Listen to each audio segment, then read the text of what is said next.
Hi guys, I am coming to you, as you can see, from my car today. I just came in from a doctor's appointment. A week ago I went in for an endoscopy, and basically what that is when they put a camera down your throat to check to see if you have ulcers or what's called a hiatal hernia.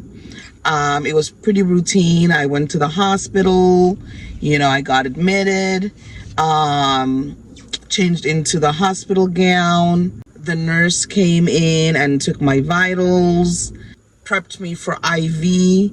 The anesthesiologist came in and asked me a series of questions, trying to determine if I have any allergies, my medical history, if I drink, if I smoke, etc., etc.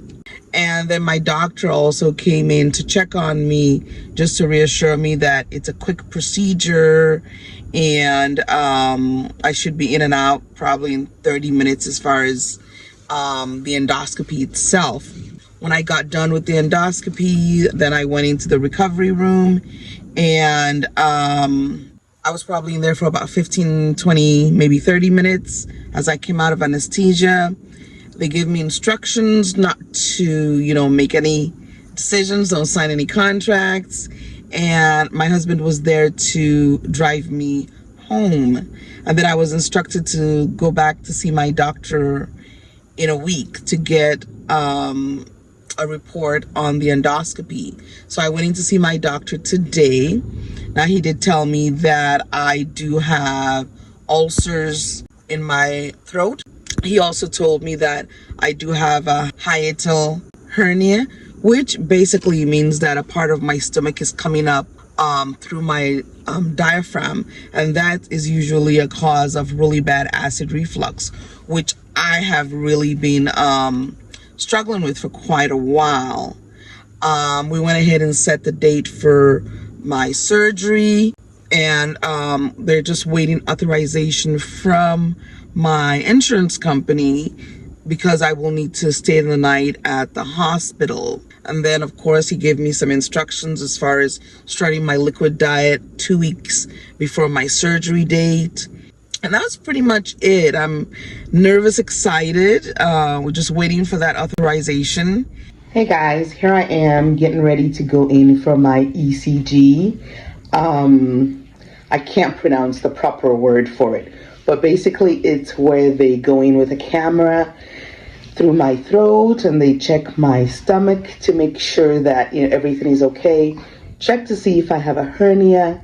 If I do have a hernia, then while I'm going through my actual VSG surgery, then my surgeon can try to fix that. I have a really bad acid reflux, so I'm sure they're also trying to check to see if I have GERD, which is gastroesophageal reflux disease. I know I just butchered that. Anyways, I will talk to you guys again right after I come out from the ECG. So there are multiple different types of weight loss surgeries available to us. Okay, I won't be able to go through all of them with you, but I can talk to you about a couple of the most popular ones. And the one that's the most popular now is called the sleeve gastrectomy. And I have a picture here for you. And this shows how the sleeve or the stomach is reconstructed after the surgery. It basically limits the volume of your stomach and it removes the hormone-producing cells of that part of the stomach. And that helps you have early sensation of being full, so that you have early satiety, you don't eat as much. And then the physical aspect of the sleeve is small enough that you feel full sooner. Okay? So that's why I warn you that with the sleeve, you need to be cognizant that the volume of food and drinks that you take in is going to fill up that sleeve very quickly. Okay, you can have that full sensation. You need to be disciplined enough to stop eating and drinking, okay, or else you will have that regurgitation symptom, okay? And how long is recovery? This is a overnight surgery, so we do the surgery. It typically takes less than an hour. You're spending the night at the hospital just for us to make sure you're doing okay. We do an upper GI contrast study in the morning just to make sure everything flows through okay. Once that study is completed, then we advance you immediately to what's called a bariatric clear liquid diet. And then after that, you go home on that for a couple weeks.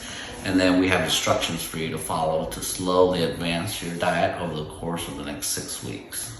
What are some of the possible complications? So complications with any surgery is always going to be bleeding and infection. You know, the stomach is pretty well vascularized. There's a lot of blood flow to it.